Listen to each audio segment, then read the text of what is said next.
This is a new Sealine F430 Fly. It's powered by IPS drives only from the basic 400 up to IPS 600, giving you a speed range of anything from 23 knots up to 32 knots. We've seen the coupe already, but this is the Flybridge version. And to be honest, I think it works even better as a Flybridge. So let's hop on board and have a look. This is the best angle to see one of the F430's best features, and that's the full-length windows, which run all the way up from the Flybridge right down to the side decks, with cutaway bulwarks making the most of the view out. Now let's go and have a look and see what that looks like from inside. So coming into the saloon of the F430, you've got the lift-up window over the galley, a nice little bar area. The galley itself is obviously astern, so that it can serve the cockpit as well as the saloon. And here you can see the effect of that full-height window from inside. The helm seat over across the dinette on the port side. And of course the clever thing about that helm seat is that the whole thing swings round so that it faces into the saloon, and you then have a really sociable seating area.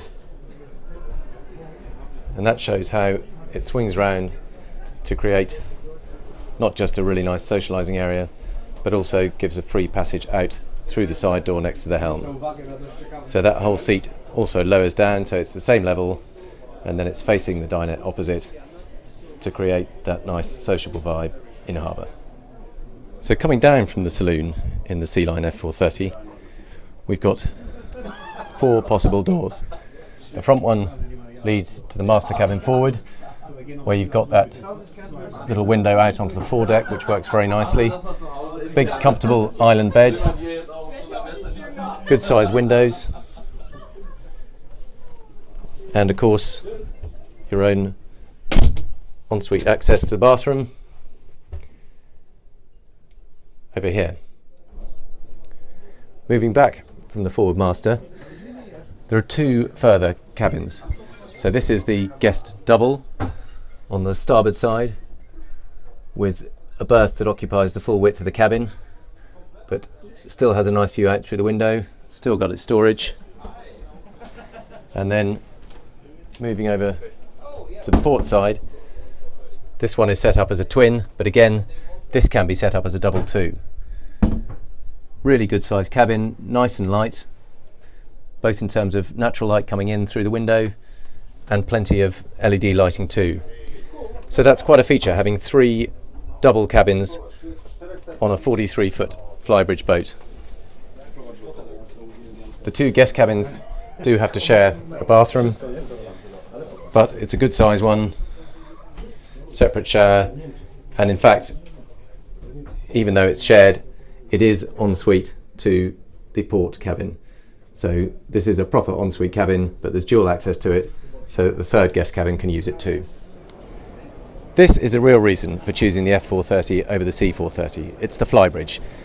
And the layout works really well for a 43-foot boat. You've got the wet bar astern looking over the transom. You've got a large seating area with an expandable teak table.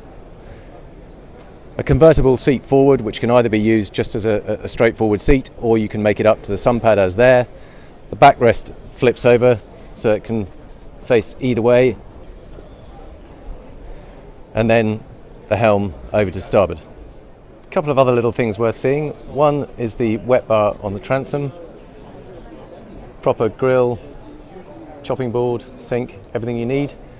And then one other feature, which is up on the foredeck. So there's a nice wide side deck. You've also got that door leading out to the helm. And up on the foredeck itself, there's not just a great sunpad area.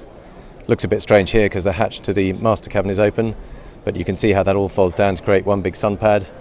And what's particularly nice is this little area here. Simply by putting cushions over the bow rails, cushions over the anchor locker, and a little bench here, you've actually got a proper socialising area facing each other on the bow, very private, very enjoyable.